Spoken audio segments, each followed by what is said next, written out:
લોટિયા ચોકડી હાઈવે પરથી 14.21 લાખનો વિદેશી દારૂ સાથે ફ્રોનક્સ કાર ઝડપી પાડતી લોકલ ક્રાઇમ બ્રાન્ચ છોટાઉદેપુર। નમસ્કાર દર્શક મિત્રો, આપ જોઈ રહ્યા છો છોટાઉદેપુર વ્યૂઝ સત્યની સાથે।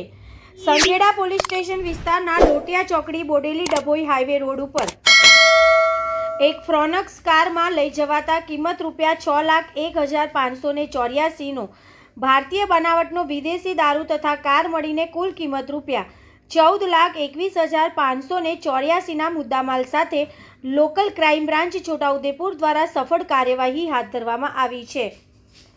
સંદીપસિંહ પોલીસ મહાનિરીક્ષક વડોદરા રેન્જ તથા ઇમ્તિયાઝ શેખ પોલીસ અધિક્ષક છોટાઉદેપુરના માર્ગદર્શન અને સૂચના મુજબ જિલ્લા ખાતે દારૂબંધી કાયદાનો કડક અમલ થાય તે હેતુસર તમામ પોલીસ સ્ટેશનો અને શાખાઓને ગેરકાયદેસર દારૂની હેરાફેરી સામે કડક કાર્યવાહી કરવા સૂચનો આપવામાં આવ્યા હતા।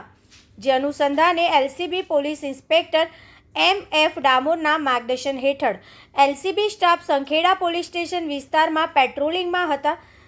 તે દરમિયાન બાતમીના આધારે વાદળી રંગની સુઝુકી કંપનીની ફ્રોનક્સ કાર બોડેલી તરફથી આવતા કૌડન કરી રોકવામાં આવી હતી। ગાડીની તપાસ દરમિયાન ભારતીય બનાવટના વિદેશી દારૂની બોટલો મળી આવી। દારૂની હેરાફેરીમાં વપરાયેલ ફ્રોનક્સ કાર તથા 2 મોબાઈલ ફોન મળીને કુલ કિંમત ₹14,21,584 નો મુદ્દામાલ કબજે કરવામાં આવ્યો। આ મામલે સંખેડા પોલીસ સ્ટેશન ખાતે પ્રોહિબિશનના ગણનાપાત્ર ગુનો નોંધી કાયદેસરની કાર્યવાહી હાથ ધરવામાં આવી છે।